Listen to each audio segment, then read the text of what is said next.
भाई वो लड़की तो देख क्या लग रही है। क्यों भाई मैं क्यों देखूं? क्या वो देखने की चीज़ है जिसे देखा जाए? यार देख तो सही, बड़ी बनठन के तैयारी के साथ निकली है, नुमाइश करने का ही अंदाज है, देख तो सही यार। सॉरी भाई मैं पर्दा करता हूँ। क्या कहा तूने? पर्दा? दिमाग तो ठीक है तेरा, पर्दा तो लड़कियां करती हैं मेरे भाई, मुझे पता है कि लड़कियों के लिए पर्दे का हुक्म है, पर भाई लड़कों के लिए भी पर्दे का हुक्म है। जहाँ औरत के लिए पर्दे का हुक्म है वहाँ मर्द के लिए भी निगाहें नीची रखने का हुक्म है, और ये पर्दे का हुक्म लड़कों को पहले और लड़कियों को बाद में दिया गया है। मगर अफसोस का मकाम है कि हमें लड़कियों के पर्दे का पता है पर अपने पर्दे का पता ही नहीं। मर्द का पर्दा क्या होता है भाई? अल्लाह ताला ने सूरत अन-नूर आयत 30 में कहा है, मुसलमान मर्दों से कहो कि अपनी निगाहें नीची रखें। फिर आयत 31 में औरत को पर्दे का हुक्म है।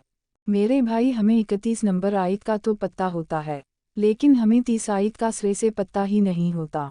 औरत अगर पर्दा नहीं कर रही तो वो अपने ऊपर सरासर जुल्म कर रही है। नामा ईमाल तो स्याह हो रहा है, पर कोई ओबाश उसकी इज़्ज़त पर हाथ भी अटका सकता है। उसकी बेपर्दगी आखिरत में रसवाई का सामान तो है, दुनिया में भी रसवा हो सकती है। लहज़ा उसका अमल उसके साथ है। तुमसे ये सवाल नहीं होगा कि फिल्म पर्दा करती थी या नहीं, बल्कि सवाल ये होगा कि क्या तुमने अपनी नज़रें झुकाई थीं? क्या तुमने अपना पर्दा किया था?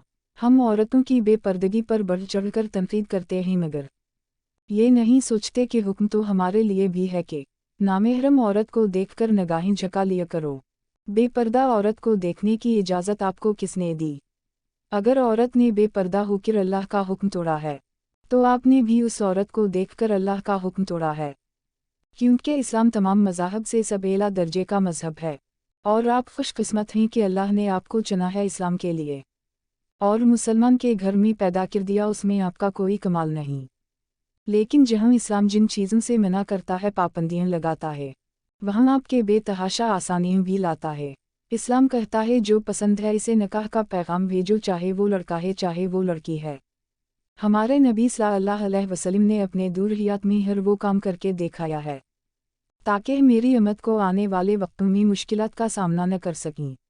लेकिन रस्म रवाजों ने, बाकी मज़ाहब ने इस्लाम को कमज़ोर करने के लिए रस्म रिवाज ज़ात पात नस्लों का फ़र्क डाल के गुमराह किया, ताकि मुसलमान असल हक़ायक़ की तरफ न जा सकें।